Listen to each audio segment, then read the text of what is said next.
राज्य का नाम था अमरपुर। नाम के उलट जहां आम आदमी की जिंदगी रोज मरती थी। अमरपुर में पिछले 10 सालों से एक ही पार्टी की सरकार थी, जन सेवा पार्टी। चुनावी मंचों से ये पार्टी ईमानदारी, विकास और गरीबों की सेवा की कस्में खाती थी, लेकिन सत्ता के गलियारों में इसकी पहचान कुछ और ही थी। मुख्यमंत्री वीर प्रताप सिंह, सफ़ेद कुर्ता, माथे पर तिलक और भाषणों में देशभक्ति का ज्वार। जनता उन्हें मसीहा मानती थी, पर वही वीर प्रताप सिंह सचिवालय की 7वीं मंजिल पर बैठकर हर फाइल के साथ करोड़ों का खेल खेलता था। उस सुबह सचिवालय में अजीब सी हलचल थी। सर, खनन परियोजना की फाइल आ गई है, निजी सचिव शरद मिश्रा ने धीमी आवाज में कहा। वीर प्रताप सिंह ने कुर्सी से पीठ टिकाई, हल्की मुस्कान दी और बोले, देखो शरद, कागजों में सब कुछ नियम के अनुसार होना चाहिए, बाकी समझदार लोग समझ जाते हैं। शरद समझ गया। फाइल का मतलब था पहाड़ खोदे जाएंगे, जंगल कटेंगे, गांव उजड़ेंगे और बदले में पार्टी फंड में करोड़ों आएंगे। पार्टी ऑफिस का असली चेहरा। शाम होते होते जनसेवा पार्टी का प्रदेश कार्यालय रोशनी से चमक रहा था। बाहर बड़े बड़े पोस्टर, भ्रष्टाचार मुक्त अमरपुर हमारा संकल्प। अंदर बंद कमरे में बैठक चल रही थी। मंत्री रघुवीर चौधरी बोला, अगले चुनाव के लिए पैसा चाहिए, ठेकेदार तैयार है, बस इजाजत ऊपर से होनी चाहिए। एक और नेता हंस पड़ा, ऊपर ऊपर तो सब तैयार बैठे हैं, बस कमीशन का प्रतिशत तय कर लो। कमरे में ठहाके गूंज उठे। एक ईमानदार आवाज। इसी अमरपुर में एक छोटा सा अखबार निकलता था, जन आवाज। उसका रिपोर्टर था अर्जुन वर्मा। न ज्यादा पहचान, न कोई राजनीतिक गॉडफादर। अर्जुन ने हाल ही में देखा था कि उसके गांव के पास की जमीन एक ही रात में सरकारी हो गई। कागजों में विकास परियोजना, हकीकत में नेताओं और ठेकेदारों की साझेदारी। उसने कैमरा उठाया, नोट्स बनाए और खुद से कहा, अगर मैं भी चुप रहा तो इस देश में सच्चाई की कोई कीमत नहीं बचेगी। उसे नहीं पता था कि वो जिन लोगों के खिलाफ खड़ा होने जा रहा है, वे सत्ता के सबसे ऊंचे सिंहासन पर बैठे हैं। उस रात मुख्यमंत्री के बंगले में जश्न था और अर्जुन के घर में एक सवाल, क्या एक अकेला आदमी पूरी सरकार को हिला सकता है? यही सवाल आगे की कहानी को जन्म देने वाला था। अमरपुर की सुबह हमेशा की तरह भीड़, शोर और भागदौड़ से भरी थी, लेकिन उस दिन सचिवालय के गलियारों में एक अजीब सी बेचैनी थी। कारण था खनन घोटाले की काली फाइल, रिश्वत का सौदा। सचिवालय के एक बंद कमरे में मंत्री रघुवीर चौधरी, खनन विभाग के सचिव मल्होत्रा और बड़े ठेकेदार महेश अग्रवाल आमने सामने बैठे थे। महेश ने ब्रीफकेस मेज पर रखा। क्लिक, ताला खुला। अंदर नोटों की गड्डियां। पहला किश्त है 50 करोड़। महेश ने बेहद सहजता से कहा। मल्होत्रा ने चारों तरफ देखा और बोले, फाइल आज ही क्लियर हो जाएगी, नियम कानून कागजों में रहेंगे। रघुवीर चौधरी मुस्कुराया, पार्टी फंड मजबूत होना चाहिए, जनता को विकास दिखाना है, खर्चा भी तो चाहिए। कमरे में बैठे तीनों लोग हंस पड़े। एक लीक हुई सूचना। उसी समय सचिवालय की कैंटीन में चाय पीता हुआ एक चपरासी, गोपाल, चुपचाप ये सब सुन चुका था। गोपाल गरीब था, लेकिन ईमानदार। शाम को उसने अर्जुन वर्मा को फोन किया। साहब, बड़ी बात है, खनन का सौदा ऊपर तक गया है, आज 50 करोड़ की डील हुई है। अर्जुन चौंक गया। तुम्हारे पास सबूत है? पूरा नहीं, लेकिन एक फाइल है, काली फाइल, उसमें सब दर्ज है। अर्जुन समझ गया, यही उसका पहला बड़ा मौका था। काली फाइल की तलाश। रात के अंधेरे में अर्जुन सचिवालय पहुंचा। पुराना गार्ड उसका परिचित था। बस 10 मिनट, अर्जुन ने फुसफुसाकर कहा। गोपाल ने उसे रिकॉर्ड रूम तक पहुंचाया। लोहे की अलमारी, और उस पर लिखा था खनन विशेष परियोजना। अर्जुन ने फाइल खोली। हर पन्ना चीख रहा था, फर्जी सर्वे रिपोर्ट, जाली हस्ताक्षर, नियमों की खुली हत्या। उसमें जल्दी जल्दी तस्वीरें ली। लेकिन तभी, कौन है वहां? दरवाजा खुलने की आवाज आई। पहला खतरा। अर्जुन भागकर खिड़की से कूद गया। पीछे से गार्ड की आवाजें, सायरन की गूंज। उस रात अर्जुन बच गया, लेकिन कहानी यहीं खत्म नहीं होने वाली थी। सत्ता का जवाब। अगली सुबह मुख्यमंत्री वीर प्रताप सिंह के टेबल पर एक नोट रखा था। खनन फाइल की जानकारी बाहर जा सकती है। वीर प्रताप की आंखें सख्त हो गईं।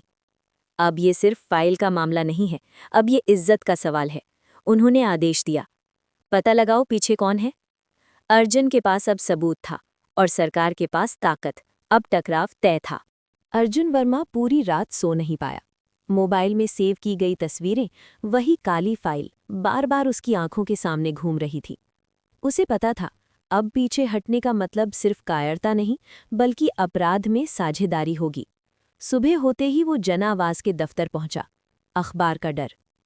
संपादक शैलेंद्र सिंह ने फाइल की तस्वीरें देखीं, माथा पकड़ लिया। अर्जुन, खबर बहुत बड़ी है, लेकिन सामने सरकार है। विज्ञापन बंद हुए तो अखबार बंद हो जाएगा। अर्जुन की आवाज में दर्द था। सर, अगर हम भी डर गए तो पत्रकारिता किस लिए? शैलेंद्र चुप हो गया। कमरे में सन्नाटा छा गया।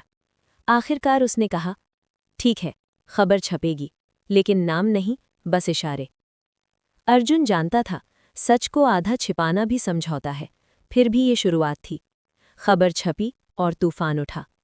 अगले दिन अखबार की हेडलाइन थी, अमरपुर में विकास के नाम पर बड़ा खेल। नाम नहीं थे, लेकिन संकेत साफ थे। सोशल मीडिया पर खबर फैलने लगी। मुख्यमंत्री कार्यालय में हड़कंप मच गया। वीर प्रताप सिंह ने टीवी स्क्रीन पर खबर देखी और गुस्से से बोले, ये आग किसने लगाई है? मंत्री रघुवीर चौधरी बोला, सर, यही वही रिपोर्टर है, अर्जुन वर्मा। वीर प्रताप की आवाज़ ठंडी हो गई। तो पहले उसे समझाओ, अगर ना समझे तो चुप करा दो।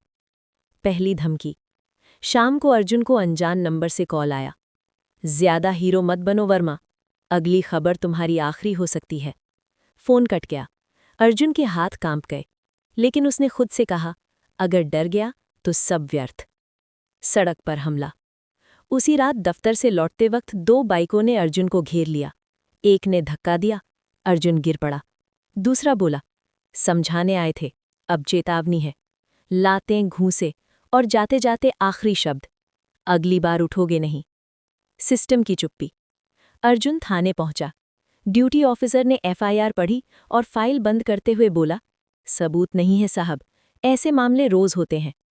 अर्जुन समझ गया, कानून भी सत्ता के सामने खामोश है। एक नई उम्मीद। अस्पताल में अर्जुन से मिलने आई एक महिला, आईएएस अनन्या राठौर।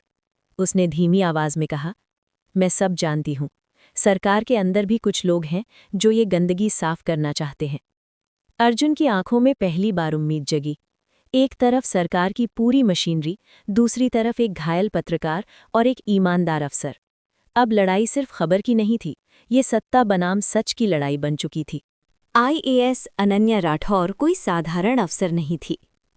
कठोर प्रशिक्षण, बेदाग रिकॉर्ड और साफ छवि, यही उसकी पहचान थी। लेकिन अमरपुर में ईमानदारी सबसे बड़ा अपराध बन चुकी थी। अनन्या का फैसला।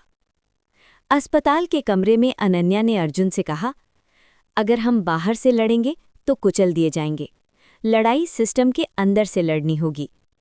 उसने अर्जुन से काली फाइल की सारी कॉपी मांगी। अर्जुन जानता था, अब भरोसा करना ही एकमात्र रास्ता है। जांच की शुरुआत। अनन्या ने खनन विभाग की फाइलें मंगाई, एक एक दस्तावेज खंगालने लगी। उसे साफ दिख रहा था, फर्जी पर्यावरण मंजूरी, गांव वालों की जाली सहमति, करोड़ों की हेराफेरी। उसने गोपनीय रिपोर्ट तैयार की और उसे सीधे मुख्य सचिव को भेज दिया। राजनीतिक भूचाल। रिपोर्ट पढ़ते ही मुख्यमंत्री वीर प्रताप सिंह का गुस्सा फूट पड़ा। ये लड़की खुद को क्या समझती है? मंत्री रघुवीर चौधरी बोला, सर, इसे हटाना पड़ेगा, वरना ये पूरी सरकार को डुबो देगी। फैसला वही हो गया। ट्रांसफर, सबसे आसान हथियार। रातों रात आदेश निकला। आईएएस अनन्या राठौर का तत्काल प्रभाव से दुर्गम आदिवासी जिले में तबादला। न कोई वजह, न कोई स्पष्टीकरण। अनन्या ने आदेश पढ़ा और हल्की मुस्कान दी। जब ट्रांसफर होने लगे, तब समझ लेना कि रास्ता सही है। अर्जुन की नई रणनीति। अनन्या ने जाते जाते अर्जुन से कहा, अब मीडिया ही आखिरी हथियार है, लेकिन अकेला अखबार काफी नहीं। अर्जुन ने फैसला किया, अब वो सिर्फ लिखेगा नहीं, सबूत सीधे जनता तक पहुंचाएगा। उसने सोशल मीडिया पर एक सीरीज शुरू की, #अमरपुर घोटाला। सरकार की घबराहट। ट्विटर, फेसबुक, यूट्यूब, हर जगह सवाल उठने लगे। मुख्यमंत्री कार्यालय से आदेश आया, सोशल मीडिया पर सख्ती करो, अफवाह फैलाने वालों पर केस ठोको। रातों रात कई अकाउंट बंद कर दिए गए। अनन्या को जंगलों में भेज दिया गया। अर्जुन को शहर में घेरा जा रहा था, लेकिन सच अब बाहर आ चुका था। अब सवाल ये नहीं था कि घोटाला है या नहीं, सवाल ये था कि कितना बड़ा है। अमरपुर की सियासत में हलचल अब छुपी नहीं रह गई थी। हैशटैग अमरपुर घोटाला देश भर में ट्रेंड करने लगा। बड़ा मीडिया मैदान में दिल्ली के बड़े न्यूज़ चैनलों की ओबी वैन अमरपुर पहुंच गईं। स्टूडियो में बहसें होने लगीं। क्या अमरपुर में सबसे बड़ा खनन घोटाला हुआ है? क्या मुख्यमंत्री की जानकारी के बिना ये मुमकिन है? लेकिन जैसे जैसे सवाल तेज हुए, वैसे वैसे चैनलों की आवाज़ धीमी होने लगी। विज्ञापन का खेल। एक-एक करके न्यूज़ चैनलों को सरकारी विज्ञापन बंद होने की सूचना मिली। एडिटर मीटिंग में कहा गया, टोन थोड़ा सॉफ्ट रखो, सरकार से रिश्ते बिगाड़ने का वक्त नहीं है। रातों रात बहसें गायब हो गईं। स्क्रीन पर फिर वही मनोरंजन, क्रिकेट और शोर। विपक्ष का दिखावा। विपक्षी दलों ने प्रेस कॉन्फ्रेंस की। नेता बोले, हम इस घोटाले की कड़ी निंदा करते हैं, जांच होनी चाहिए। लेकिन अंदर खाने सौदे चल रहे थे। एक वरिष्ठ विपक्षी नेता ने मुख्यमंत्री से कहा, आज तुम हो, कल हम होंगे, फाइलें बंद रखना ही बेहतर है। दोनों तरफ की चुप्पी तय हो गई। अनन्या पर दबाव। दुर्गम जिले में अनन्या को चैन से बैठने नहीं दिया जा रहा था। जरूरी फाइलें गायब, स्टाफ असहयोग, ऊपर से रोज फोन, मैडम ज्यादा एक्टिव मत बनिए। लेकिन अनन्या ने हार नहीं मानी। उसने चुपचाप केंद्र सरकार को रिपोर्ट भेज दी। अर्जुन को ऑफर। एक रात अर्जुन को होटल में बुलाया गया। सामने बैठे थे सरकार के एक पावर ब्रोकर। उसने मुस्कुराकर कहा, खामोशी की कीमत जानते हो? टेबल पर चेक रखा गया, 5 करोड़ रुपए। देश घूमो, चैनल खोलो, किताब लिखो, बस अमरपुर भूल जाओ। अर्जुन ने चेक वापस सरका दिया। मैं बिकने नहीं आया। चेहरे की मुस्कान गायब हो गई। सरकार की सबसे खतरनाक चाल। अगले दिन ब्रेकिंग न्यूज़ चली, अमरपुर घोटाला, रिपोर्टर अर्जुन वर्मा पर देशद्रोह का मामला दर्ज। आरोप, राज्य की छवि खराब करने की साजिश। पुलिस उसके घर पहुंची। अर्जुन फरार था, अनन्या अलग थलग थी और सरकार पूरी ताकत से हमला कर चुकी थी। अब सवाल सिर्फ सच का नहीं था, अब सवाल था आज़ादी का।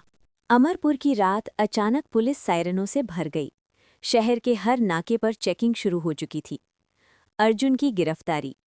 अर्जुन वर्मा एक दोस्त के घर छिपा हुआ था। सुबह 4 बजे दरवाज़ा टूटा। अर्जुन वर्मा, तुम्हें देशद्रोह के आरोप में गिरफ्तार किया जाता है। हथकड़ी लगाते वक्त अर्जुन ने बस इतना कहा, सच बोलना अगर गुनाह है तो मैं ये गुनाह कबूल करता हूँ। खबर जिसने आग लगा दी। सुबह होते ही खबर फैल गई, अमरपुर घोटाला उजागर करने वाले पत्रकार की गिरफ्तारी। सोशल मीडिया फिर भड़क उठा। जो चैनल चुप थे उनके सामने भी सवाल खड़े हो गए। छात्र, किसान, मजदूर सब सड़कों पर उतर आए। नारे गूंजने लगे, भ्रष्टाचार नहीं चलेगा, अर्जुन को रिहा करो। सरकार की घबराहट। मुख्यमंत्री वीर प्रताप सिंह आपात बैठक में चिल्ला रहे थे, ये आंदोलन तुरंत रोको, इंटरनेट बंद करो, धारा 144 लगाओ। शहर में कर्फ्यू जैसा माहौल बन गया। अनन्या की आखिरी चाल। दूर जंगलों में बैठी अनन्या राठौर ने टीवी पर अर्जुन की गिरफ्तारी देखी। उसने फाइल खोली, वही काली फाइल, लेकिन अब पूरी तरह तैयार। उसने सीधे केंद्र की जांच एजेंसी को मेल किया, सबूतों के साथ, और साथ ही एक लाइन, अगर अब भी कार्रवाई नहीं हुई तो ये सिस्टम की हार होगी। अंदरूनी बगावत। सच का दबाव इतना बढ़ गया कि सरकार के ही कुछ अफसर टूटने लगे। खनन विभाग का वही चपरासी गोपाल आगे आया। उसने कैमरे के सामने बयान दिया, मैंने अपनी आंखों से रिश्वत का ब्रीफकेस देखा है। ये बयान आग में घी बन गया। सीबीआई की एंट्री। शाम को ब्रेकिंग न्यूज़, अमरपुर खनन घोटाले की जांच केंद्रीय एजेंसी को सौंपी गई। मुख्यमंत्री के चेहरे से रंग उड़ गया। अर्जुन जेल में था, लेकिन उसकी आवाज़ अब लाखों की आवाज़ बन चुकी थी। सरकार पहली बार बैकफुट पर थी। अमरपुर अब पहले जैसा शांत राज्य नहीं रहा। सच ने नींव में दरार डाल दी थी और पूरी इमारत हिलने लगी थी। जेल के भीतर अर्जुन। केंद्रीय जेल की बैरक नंबर 12 में अर्जुन वर्मा बैठा था। लोहे की सलाखों के पीछे भी उसके चेहरे पर डर नहीं था, सिर्फ थकान और संतोष। एक बुजुर्ग कैदी ने पूछा, किस जुर्म में आए हो बेटा? अर्जुन मुस्कुराया, सच बोलने के जुर्म में। उसी दिन जेलर ने आकर खबर दी, तुम्हारे केस की सुनवाई फास्ट ट्रैक में जाएगी। अर्जुन समझ गया, बाहर कुछ बड़ा हो रहा है। जांच एजेंसी का शिकंजा। सीबीआई की टीम अमरपुर सचिवालय पहुंची। पहली बार अधिकारियों के कमरों में ताले नहीं, डर दिख रहा था। मंत्री रघुवीर चौधरी से 12 घंटे की पूछताछ, खनन सचिव मल्होत्रा के घर छापा, ठेकेदार महेश अग्रवाल की संपत्तियां सील। एक के बाद एक दस्तावेज सामने आने लगे। सबसे बड़ा झटका तब लगा जब मुख्यमंत्री कार्यालय से सीधे कमीशन लेने के सबूत मिले। पार्टी के भीतर भगदड़। जन सेवा पार्टी की कोर कमेटी की बैठक में अफरा तफरी मची थी। एक नेता बोला, मुख्यमंत्री अब बोझ बन चुके हैं। दूसरा फुसफुसाया, अगर अभी बलि का बकरा नहीं बनाया तो पार्टी डूब जाएगी। पहली बार वीर प्रताप सिंह अकेले नजर आए। अनन्या की वापसी। अनन्या राठौर को अचानक दिल्ली बुलाया गया। उसका ट्रांसफर आदेश रद्द कर दिया गया। मीटिंग में एक वरिष्ठ अधिकारी ने कहा, आपकी रिपोर्ट ने सरकार को हिला दिया है। अनन्या ने शांत स्वर में जवाब दिया, मैंने सिर्फ अपना फर्ज निभाया। जनता का फैसला। अमरपुर की सड़कों पर अब डर नहीं था, गुस्सा था, सवाल थे। मोमबत्ती मार्च, धरने और एक ही मांग, भ्रष्ट नेताओं को जेल भेजो। सरकार के लिए ये साफ हो गया, अब मामला संभलने वाला नहीं। मुख्यमंत्री का आखिरी दांव। वीर प्रताप सिंह ने प्रेस कॉन्फ्रेंस की, आवाज़ कांप रही थी, ये सब मेरे खिलाफ साजिश है, मैं निर्दोष हूं। लेकिन कैमरों के सामने सच ज्यादा भारी था। उसी रात खबर आई, मुख्यमंत्री वीर प्रताप सिंह ने इस्तीफा दे दिया। सत्ता गिर चुकी थी, लेकिन लड़ाई अभी पूरी नहीं हुई थी। अब सवाल था, क्या दोषियों को सजा मिलेगी या सच फिर किसी फाइल में दबा दिया जाएगा। अमरपुर की विशेष अदालत खचाखच भरी हुई थी। बाहर मीडिया, भीतर जनता की उम्मीदें। अदालत का दिन। जज की गंभीर आवाज गूंजी, अमरपुर खनन घोटाला, राज्य बनाम आरोपी। एक एक कर सबूत पेश हुए। काली फाइल, बैंक ट्रांजैक्शन, गवाहों के बयान, गोपाल की गवाही, अनन्या राठौर की रिपोर्ट। सबसे अहम पल तब आया जब अदालत में वही ब्रीफकेस पेश किया गया जिसमें पहली रिश्वत दी गई थी। कमरे में सन्नाटा छा गया। अर्जुन की रिहाई। जज ने कहा, पत्रकार अर्जुन वर्मा पर लगाए गए सभी आरोप निराधार पाए जाते हैं, उन्हें तुरंत रिहा किया जाता है। तालियों की गूंज, आंखों में आंसू। जेल से बाहर निकलते हुए अर्जुन ने कैमरों से कहा, ये मेरी जीत नहीं, ये हर उस इंसान की जीत है जो आज भी सच में भरोसा करता है। दोषियों को सजा। अदालत का फैसला आया।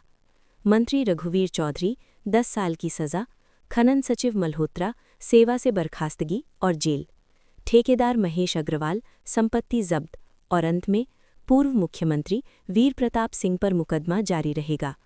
ये फैसला इतिहास बन गया। अनन्या का रास्ता। अनन्या राठौर को केंद्र में बड़ी जिम्मेदारी मिली। वो जानती थी, एक लड़ाई जीतने से सिस्टम साफ नहीं होता, लेकिन शुरुआत जरूर होती है। एक नई सुबह। अमरपुर में दोबारा चुनाव हुए। जनता ने इस बार नाम नहीं, काम देखा। अर्जुन ने जनावाज को राष्ट्रीय मंच दिया। वो आज भी लिखता था, बिना डर। सच हमेशा जीतता नहीं, लेकिन जब जीतता है तो इतिहास बदल देता है। और अमरपुर ने यही इतिहास देखा।